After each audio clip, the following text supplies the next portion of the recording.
تو میرے عزیز دوستوں اور بزرگوں، یہ ماہ مبارک ہم سے رخصت ہو رہا ہے جس میں قرآن کریم کو نازل کیا گیا۔ میرے عزیز دوستوں اور بزرگوں،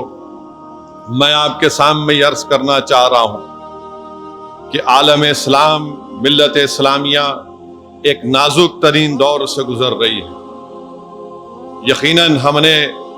دین اسلام کی تاریخ میں ہم نے کئی نازک وقت کو دیکھا اور بڑے سور آزما حالات کو بھی ہم نے دیکھا۔ ہم نے حیات اور موت کے کشمکش میں ہمیشہ ہم نے اولاد آدم کو سائل حیات پر لا کر چھوڑا، اور جو کتاب ہمارے نبی محمد مصطفیٰ صلی اللہ علیہ وسلم پر اللہ سبحانہ و تعالیٰ نے نازل کی، جو رسول اللہ صلی اللہ علیہ وسلم کا معجزہ عظیم ہے، اس کتاب کے قرآن کریم کے پہلے سورہ بقرہ میں اللہ سبحانہ و تعالیٰ فرما رہا ہے، جس کا مفسرین اکرام نے اس طرح ترجمہ کیا کہ اللہ سبحانہ و تعالیٰ ہم کو خوف سے آزمائے گا، اللہ سبحانہ و تعالیٰ ہم کو بھوک سے آزمائے گا، اللہ سبحانہ و تعالیٰ ہم کو ہماری لہلاتی کھیتوں کی بربادی سے آزمائے گا، اللہ سبحانہ و تعالیٰ ہم کو ہماری اولاد سے آزمائے گا۔ اور جب ہم نے اللہ کو اپنا رب مان لیا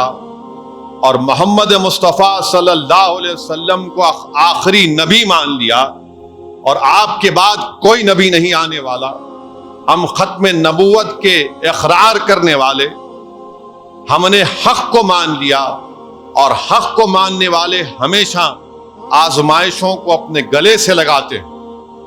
حق کو ماننے والے ہمیشہ آزمائشوں کو اپنے گلے سے لگاتی ہیں، کیونکہ اگر ہم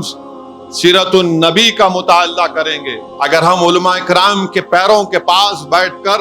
رسول اللہ صلی اللہ علیہ وسلم کی سیرت کے واقعات کو سنیں گے، تو جب رسول اللہ صلی اللہ علیہ وسلم نے اعلان حق کیا تو رسول اللہ صلی اللہ علیہ وسلم پر پتھروں کی بارش کی گئی۔ جب رسول اللہ صلی اللہ علیہ وسلم کعبۃ اللہ میں سجدہ کر رہے، آپ کے جسم مبارک پر صلی اللہ علیہ وسلم کے اونٹ کی اجڑی ڈالی گئی۔ جب رسول اللہ صلی اللہ علیہ وسلم کعبۃ اللہ میں نماز پڑھ رہے، آپ سے دست درازی کی گئی۔ جب صدیق اکبر بیچ میں آ گئے تو ان کو منہ پر مارا گیا، ان کو لہو لہان کر دیا گیا۔ آزمائشوں کا سفر یہ بھی تھا دین اسلام میں، حضرت بلال کو گرم گرم ریت پر گھسیٹا جاتا۔ آزمائشوں کا سفر یہ بھی تھا کہ حضرت عمار بن یاسر کے پیٹ کے اوپر گرم پتھر رکھ دیے جاتے۔ آزمائشیں یہ بھی ہوئی ہم سے کہ حضرت امیر حمزہ سید الشہداء کی شہادت آپ کو پیش کرنا پڑا اللہ کی راہ میں۔ آزمائش یہ بھی رہی